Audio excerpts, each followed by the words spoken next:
things I think I want to go into. You mentioned at the end of the sessions, hey, there's this like salt bath, Oh, go yes. ahead. Yeah.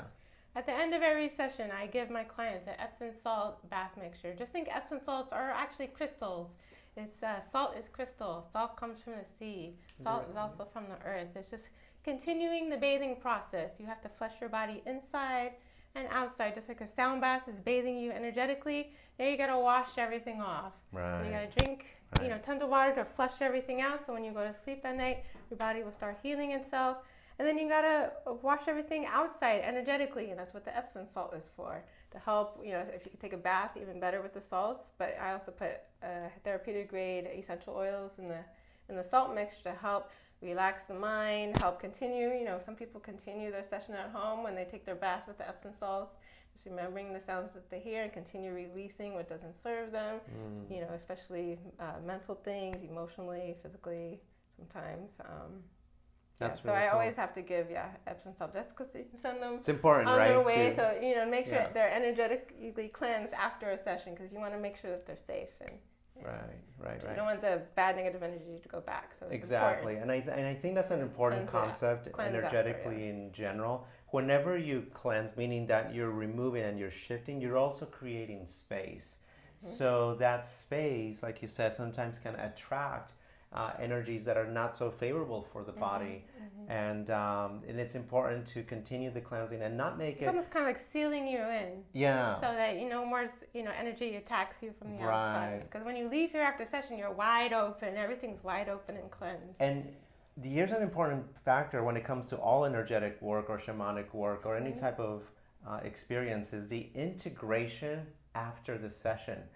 Because many people, I think, they go and have these experiences and then they limit it to just the moment or the hour or the hour and a half that they had it, and they don't integrate it with their everyday life.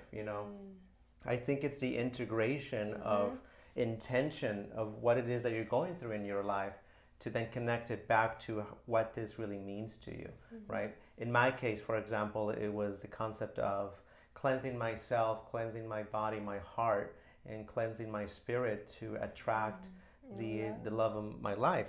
In many ways, and to also help me in growing the taking care of people concept for me, being of service to humanity, and integrating what I felt, because one of the things that I love that you do is you take a picture of like, okay, these are all the crystals that I had on you, here you go, here's your snapshot.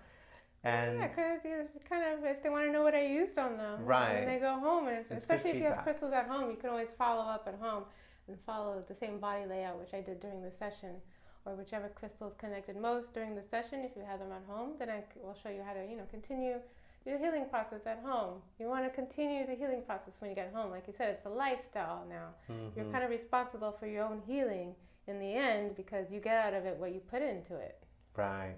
Yeah, and it is a lifestyle. It's something that you can always kind of resonate with on your day-to-day life. Those of you that have been here at the at AMAYU, at their space, we do have crystals here and there in different places, and they have an intention. They're not just there, and it has a specific reason and why they're positioned there, So it's really important to kind of do that for yourself, and now it's become more popular for people to have little altars or little sections at home to make it your sacred space, and carry that with you. But we do have a question. We do have a question from Roxana. So Roxana wants to know, like, where do they teach to become a practitioner? I think maybe you had mentioned someone, your teacher. Yes, my teacher, Catherine Hamer. She's been in New York City teaching and playing Tibetan singing bowls for over 20 years. She was a student of Seren Saritha, who opened up the AMAYU Sound Vibrational School in Colorado. And she, because she was a student of him, and kind of like a colleague, she opened up a New York chapter, maybe I don't know how she had open, 5 to 7 years, for the AMAYU chapter in New York City, and she was overseeing it. And I just happened to sign up for her one of her last classes that she had through AMAYU in New York City, in her studio. And so that's how I was able to. But they're online. They're also on Facebook at Nabuti, Sound and Vibrational School. They teach Tibetan singing bowls. They also teach drumming. They're about sound and vibrational healing. So they teach all kinds of sound and vibrational healing. Unfortunately, my teacher, Catherine Hamer, I was working at her studio last year before the pandemic, but the studio did not survive the pandemic. So she had to close her studio. I think August was the last month we had it open. But she still teaches online. So I think right now she's doing Zoom classes or online classes. I don't know exactly how she's doing it for now. But she still is teaching. If you're interested, you can look her up, Catherine Hamer, CatherineHamer.com. She has her own website. She teaches all about Tibetan singing bowls. She's all about Tibetan singing bowls only because those are her favorite instruments. And she also sells them. Believe it or not, all these bowls came from Catherine Hamer from the Singing Bowl Sound Studio. I just connected with these. I learned how to play with these. I was certified with these, and believe it or not, she had one time a table full of maybe like 100 singing bowls, and she's like, if you want to become a practitioner, you need to have your own chakra bowl set. So I was like, really? That was just like my eyes lit up. Yeah, that's cool. And so I stayed in that room for like 3 hours, picking each bowl by hand, one by one, until I got the set that I wanted to make it sounded the way I wanted. And she was just so patient and understanding, and just by the end of it, she's just like, I've never seen anybody pick a bowl set like that. And the way you picked it, how it's so harmonic, was just like, she was just like, I want you to work for me. That's awesome. That's really cool. And I really felt that. I think Mel has this intuitive kind of like sacred expression that she kind of brings down, and you feel it. It's really cool. It's really. Thank you. It's not me, believe it or not. It's the tools. I'm just a vessel. I'm just a puppet. I was certified, and I am the human being, and I'm carrying all these tools. But like I said, it was a calling. If I had never gone to my first Tibetan singing bowl sound bath, do you think I would have been doing this today? Probably wouldn't have. But it was like this annoying voice. I kept saying, I had to go. Even the first 2 sound baths, the gong and the crystal bowls, I didn't like. I still didn't give up because it wouldn't stop. I wouldn't shut up this voice. I just wanted it to shut up for a time. So, but now I know why, because it was meant to be. As soon as I went to my first singing bowl sound bath with the Tibetan bowls, I fell in love. I went and looked Catherine Hamer up, took her next class, got registered with AMAYU, and then she said the next following year, was it 2018? She said she was starting her own school called the New York City Singing Bowl Sound Studio or Sound Institute, something like that. I have it all online.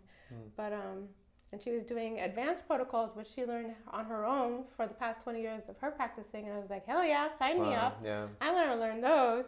Even though I don't really use those in my sessions now, those are more for like intense healing. Those are like, if I have a client that comes to me for a specific issue, then I do these advanced protocols, and it's like almost like a therapy session. Wow. But I follow general protocols during normal session, which I do following the chakra system, which is what I learned through AMAYU, their protocols, and they follow the Tibetan note system, which just follows basically the 7 planets for the 7 chakras. And it's a very traditional system. And it's been working for me so far, believe it or not. This was just one big experiment. Who would have thought that this actually would have worked? Combining crystals and bowls and the drums and the Reiki. Believe it or not, I like to combine lots of things. I also combine sound baths and the crystals with forest bathing. I was just like, why not? It's all healing. And you're outdoor sound bath. Why not, try forest bathing also? So I have this forest bathing lady that I used to work with last summer who does forest baths in Central Park. Since my old studio was located right across Central Park, I used to do outdoor sound baths. Right. And I looked her up. I was like, hey, you want to combine forest bathing and sound bathing and see what happens? She was like, I've never heard of a sound bath before. I had to convince her by giving her a free sound bath though. But after that first free sound bath, she was like, oh, okay, let's do this. Let's put it together. Let's put it together. And the fact that she was willing to experiment with me, I was just so grateful. And so all last summer, you could see in my old Eventbrite section that we did a lot of forest and sound bathing events. Just testing New Yorkers out to see, if they liked it or not. And I got mixed reviews. It was just like outdoor sound bath is a little bit different than an indoor sound bath. But since you're doing a forest bath at the same time, you learn to connect to nature. At the same time, you're getting a sound bath. So you're getting 2 healing modalities at the same time. I'm all about combining healing modalities here. The Crystal Reiki, the bowls, drum. Right. What else can I combine? Let's find out. That's so cool. One of the things I want to go into is where we are as a species right now. Humanity is going through such a shift in as we all know, going through all these changes. And one of the things you often hear on this spiritual energetic concept is that as a species, most of us at least, have ascended. We're in a different state of frequency where things are happening fast.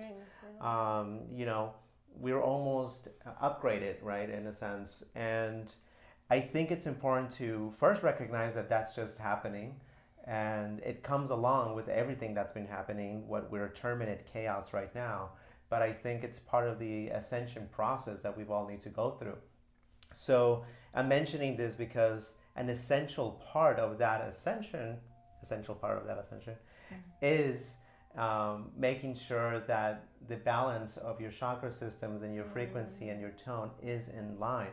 Me as a chiropractor, I focus with people structurally and neurologically to be aligned and symmetrically balanced and connected, brain-body connection. But that doesn't stop there. That needs to be then expressed. And that vibration and frequency, which I kind of see as the concept of unconditional love expressed through the body and out through you. And I think this is where a lot of these vibrating healing modalities would come in to enhance that to an individual. Raise up your own frequency. Right. Raise Whatever your it own is vibration. that you might feel is important to you, that you truly love, whether it's family, business, or being a healer yourself, or whatever that might be, I know that these types of, especially right now, it's essential to experience these, right? So for those of you that kind of like that haven't experienced, definitely give yourself permission to experience something like this, because it's amazing.